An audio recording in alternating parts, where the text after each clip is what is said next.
जरासंध ने पीछा किया, वही पहुंच गया। दुनिया भर के राक्षस बुला लिए, पहाड़ का घेरा दे लिया, पहाड़ में आग लगा दी। गर्मी का महीना था, पहाड़ धू धू करके जल गया। योगेश्वर कृष्ण और बलदाऊ अपनी योग माया से अपने साथियों को लेकर के द्वारका पानी में बसा दी, और जो कुछ लोग नीचे खड़े रह गए पहाड़ से, जो ऊपर नहीं पहुंच पाए नंदगाम गोकुल बरसाने। तब जरासंध उनके पास आया, अरे बताओ कहाँ के रहने वाले हो? उन्होंने कही कि हम मथुरा नंदगाम गोकुल बरसाने के। अरे क्यों आए? इस चोर इस छलिया के साथ आए हो? अब डर के मारे बिन्ने की कि ना ना हम तो तमाशा देखने आए। अगर मैंने कह देते कि हम यही के साथ आए तो जरासंध ने कही कि वो यानी बलदेव और कृष्ण जहाँ पहुंच गए उनके साथी पहुंच गए, अगर तुम उनके साथ आए हो तो तुमको भी वहीं पहुंचा दो। लेकिन उन्होंने डर के मारे की कि ना ना हम तो तमाशा देख भी आए। तो उन्होंने कही बढ़ जाओ, जाते हैं वहीं बढ़ जाओ। जरासंध के वैसे वापस नंदगाम गोकुल बरसाने लौट करके आए, आकर के प्रचार किया कि जरासंध ने बलदाऊ और कृष्ण को सौराष्ट्र के पहाड़ में जला करके खत्म कर दिया।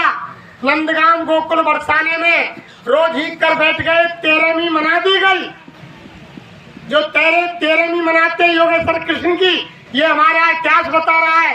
तेरहवीं मनाने के बाद लोग चुप बैठ गए, और बहुत दिन बाद लोगों को मालूम पड़ी कि भगवान कृष्ण और बलदाऊ द्वारका में जिंदे हैं।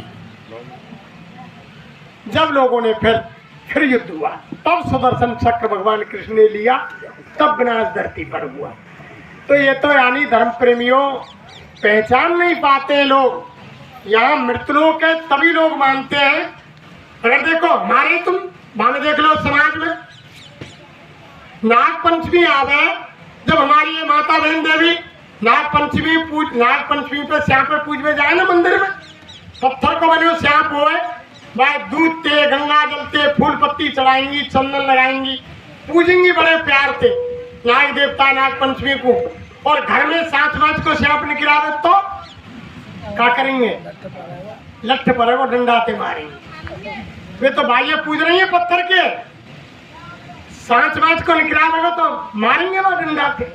ऐसे गणेश जी महाराज को बहाना है चूहा मंदिर में जाके हमारी माता बहन देवी बड़े प्यार से सहलाएंगी, पूजेंगी, नवाएंगी, धुवाएंगी।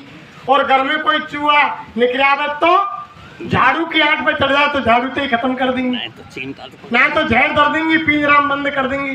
तो ये संसार का उसूल है धर्म प्रेमियों, या मरे की पूजा होती है या जिंदे की पूजा नहीं करते। ये मृत लोक है धर्म प्रेमी, इसीलिए लोग नहीं पहचान पा रहे।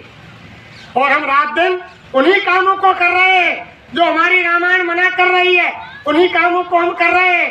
देखो सतयुग के अंदर इंसान की उम्र 1 लाख वर्ष की थी, और इंसान के प्राण हड्डी में थे, मन हाथी के समान बलवान था। जब तक हड्डी नहीं गलती थी तब तक प्राण नहीं निकलते थे। तब सतयुग समाप्त हुआ, और सतयुग की साधना अलग थी। सतयुग की साधना सतयुग सब योगी विज्ञानी कर हर ध्यान करे भवो, सब योगी विज्ञानी थे। जब सतयुग समाप्त हो गया और त्रेता की शुरुआत हुई, तो उस समय के ऋषि मुनि महात्माओं ने देखा कि सतयुग की साधना अब यानी त्रेता में नहीं हो सकती, क्योंकि सतयुग के अंदर 1 लाख वर्ष की उम्र थी और दशांश घट गई, यानी त्रेता में उम्र मात्र 10,000 वर्ष रह गई 1 लाख वर्ष से। और मन हाथी के समान था सतयुग में, और त्रेता में घोड़े के समान रह गया। और सतयुग में प्राण हड्डी में थे, और त्रेता के अंदर प्राण खून में आ गए। तो उस समय की साधना बदल गई। तो क्या लिखा है रामायण के अंदर कि त्रेता विविध यज्ञ नर करई और प्रभु समर्प कर्म भव, यानी यज्ञ की प्रधानता थी धर्म प्रेमियों। त्रेता में लोग यज्ञ करते थे और अपने कर्मों की आहुति यज्ञ में देते थे, और जीव की मुक्ति हो जाती थी। सामग्री का होम नहीं करते थे। आप ये समझते हो कि यज्ञ में सामग्री होम है, बातें कर्म जल जाए, कर्मों की आहुति करें कि आज के बाद हम ये शपथ लेते हैं अग्नि देवता के सामने, हमारे कर्मों की आहुति देते हैं कि ना हम झूठ बोलेंगे, ना चोरी करेंगे, ना हम किसी के साथ अन्याय करेंगे, ना हम दगा करेंगे, ना किसी से रिश्वत लेंगे, कर्मों की आहुति देते थे। जब कर्मों की आहुति लग जाती थी तो जीव की मुक्ति हो जाती थी। फिर त्रेता खत्म हुआ, द्वापर शुरू हुआ, फिर दशांश उम्र घट गई, यानी 10,000 वर्ष से 1,000 वर्ष रह गई। जब ऋषि मुनि महात्माओं ने देखा कि सतयुग वाली साधना त्रेता में नहीं हो सकती और त्रेता वाली साधना द्वापर में नहीं हो सकती, क्योंकि उसमें 10,000 वर्ष की उम्र थी, अब वो साधना इंसान इस समय नहीं कर सकता, तो फिर साधना बल दी और यानी इंसान की उम्र 1,000 वर्ष और मन बकरे के समान बलवान और इंसान के प्राण चमड़ी में आ गए, त्वचा में आ गए, तो उस समय की साधना बदल गई।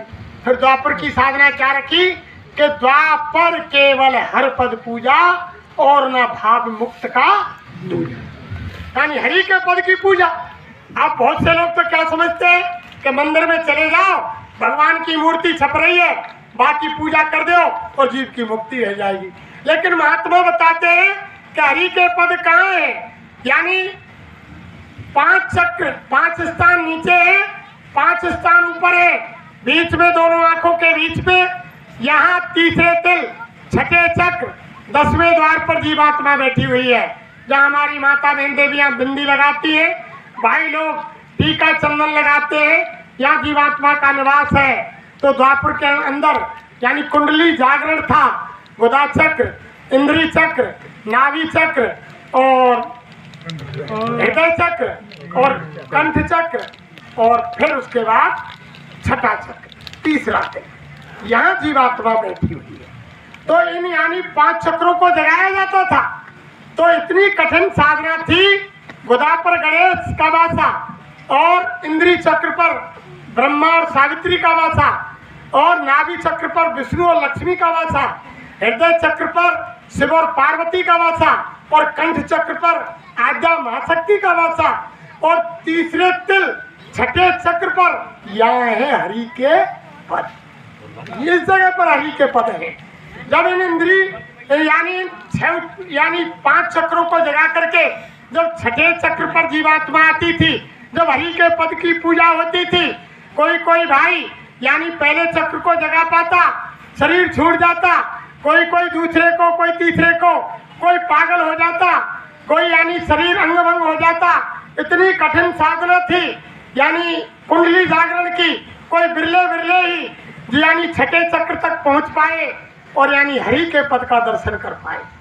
लेकिन जब द्वापर खत्म हो गया धर्म प्रेमी, फिर आ गया कलयुग।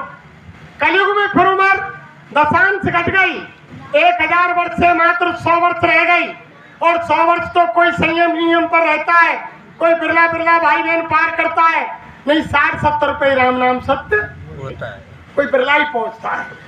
तो 100 वर्ष रह गई और यानी देखो प्राण शरीर से बाहर आ गए, कलयुग के अंदर अन्न में आ गए, कुछ खाएंगे पिएंगे तो जीवित रहेंगे, नहीं जीवित नहीं। मन चेटी के समान कमजोर हो गया और उम्र 100 वर्ष रह गई। तो यानी शारीरिक बल और मनोबल और आत्मिक बल और यानी सारी चीज जब कलयुग के अंदर खत्म हो गई, तो इस समय के ऋषि मुनि महात्माओं ने यानी संतों ने देखा कि ये कलयुग का जीर्ण शीर्ण जीव ना तो द्वापर की साधना को कर सकता है और ना ही यानी त्रेता की साधना को कर सकता है, ना ही सतयुग की साधना को कर सकता है।